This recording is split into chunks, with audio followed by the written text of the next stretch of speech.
Tom! Ah! Savior of the universe!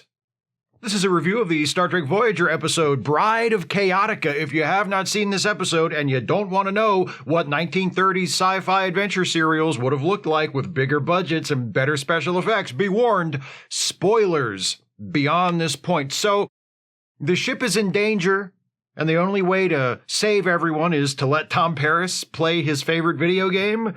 He is living the man-child dream, baby. Tom Paris and Harry Kim are playing their latest chapter of Tom's Adventures of Captain Proton holodeck program, a pastiche of assorted 1930s and 40s sci-fi adventure serials, when they notice something strange. These purple portal-looking things, they're not supposed to be here. Also, the holodeck isn't responding to commands all of a sudden. They can't shut down the program or leave. At the same time, outside the holodeck, Voyager has come to a sudden and unexplained stop, and a bunch of systems have gone offline.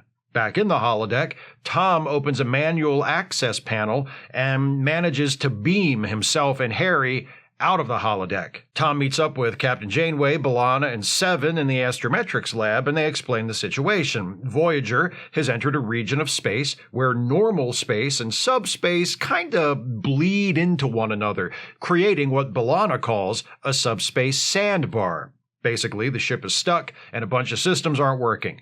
Janeway suggests doing that thing where instead of trying to overpower the problem, they just turn everything off and try to ease their way out using thrusters. But while they're making preparations to do that, things are still happening in the holodeck where the Captain Proton program continues to run.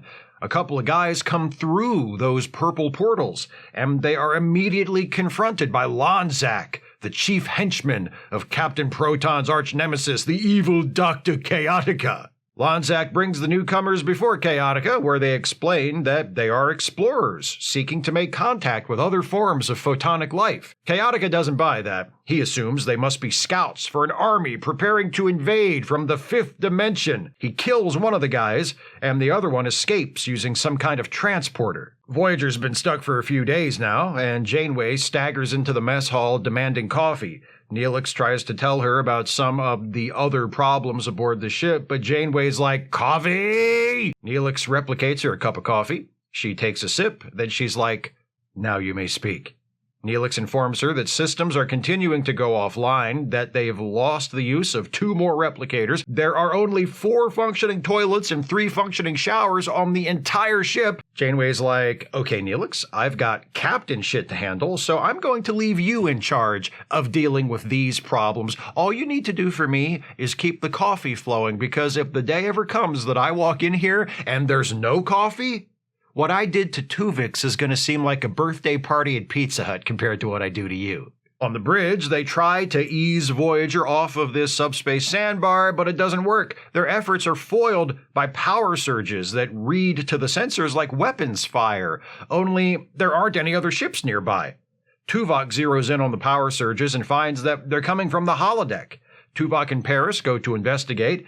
The Captain Proton program is still running, but things have clearly gone off script. Chaotica's palace has been partially destroyed.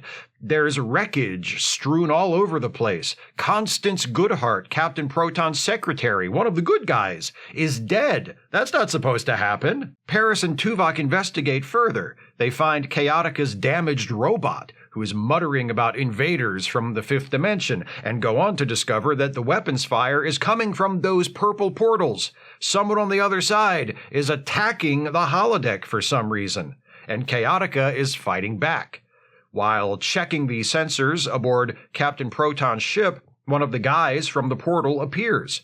Tuvok tries to explain to the guy that this is just a simulation, but Purple Portal Guy isn't convinced because, see, where he comes from, all life is photonic, like everything on the holodeck. He doesn't believe that Tuvok and Tom are real. Tom tries to reason with Portal Guy, but the robot decides that's the perfect time to attack and lurches forward, declaring, "Citizen of the fifth dimension, you will be destroyed."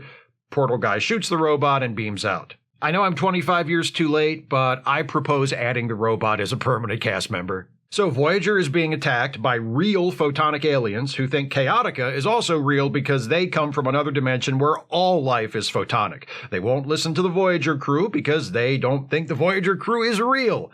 As long as they keep attacking, Voyager will remain stuck. What's the solution? I bet you can guess if you've seen a few Holodeck episodes already.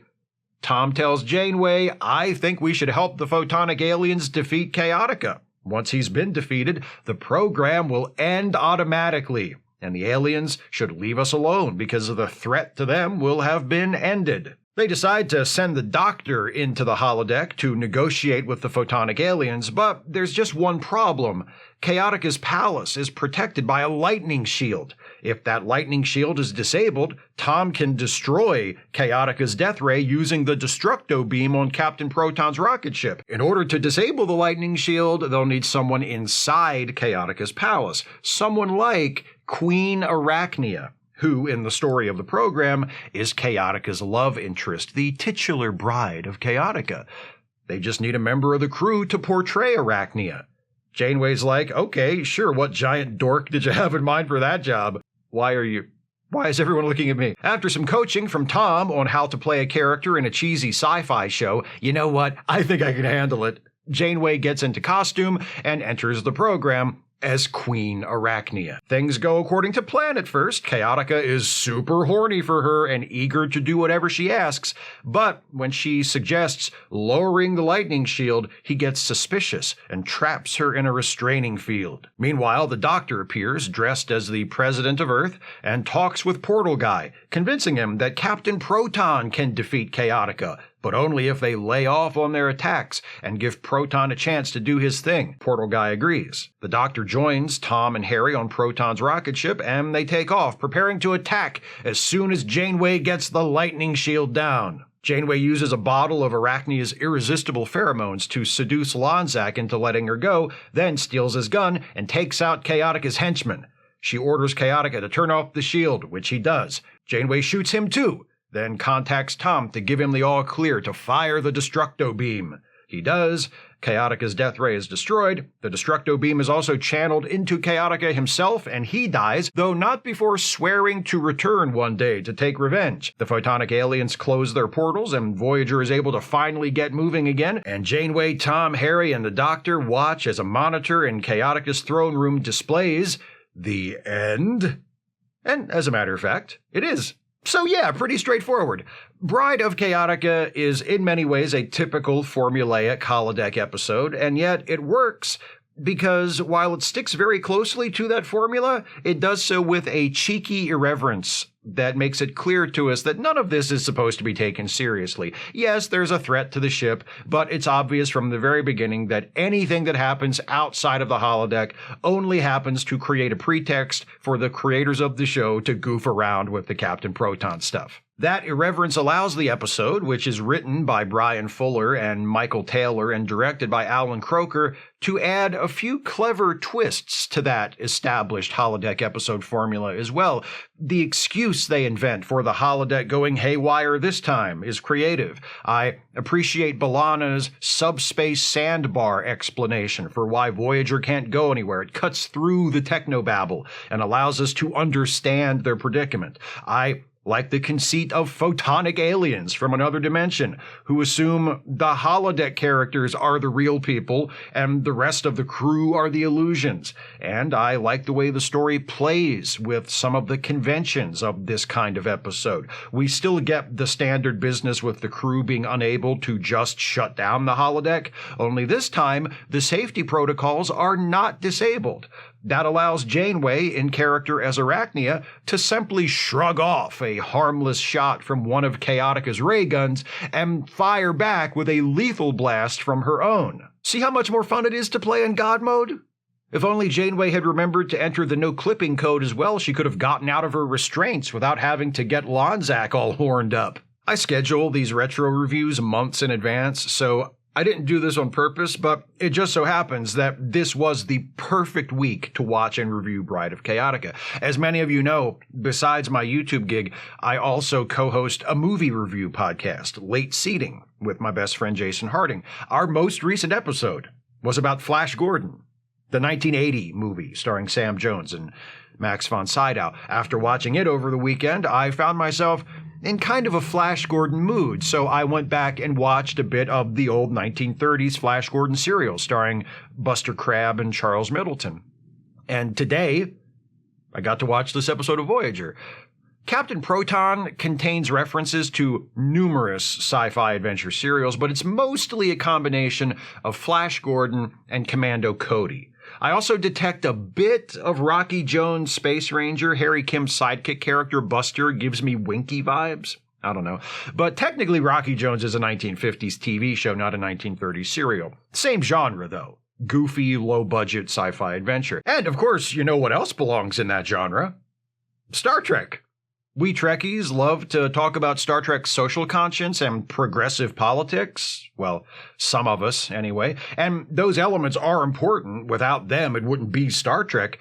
But let's not forget that the vehicle for delivering those progressive, socially conscious messages is an often very goofy sci-fi adventure show. Star Trek isn't as close to Flash Gordon as Star Wars is, of course, but it's a hell of a lot closer to Flash Gordon than it is to, say, 2001: A Space Odyssey. So having an episode of a Star Trek show pay loving, lighthearted tribute to classic sci-fi adventure serials feels like the most natural thing in the world. It's obvious that Brian Fuller and Michael Taylor did their homework. Captain Proton is basically Commando Cody without the jetpack. Chaotica is obviously a stand-in for Ming the Merciless from Flash Gordon.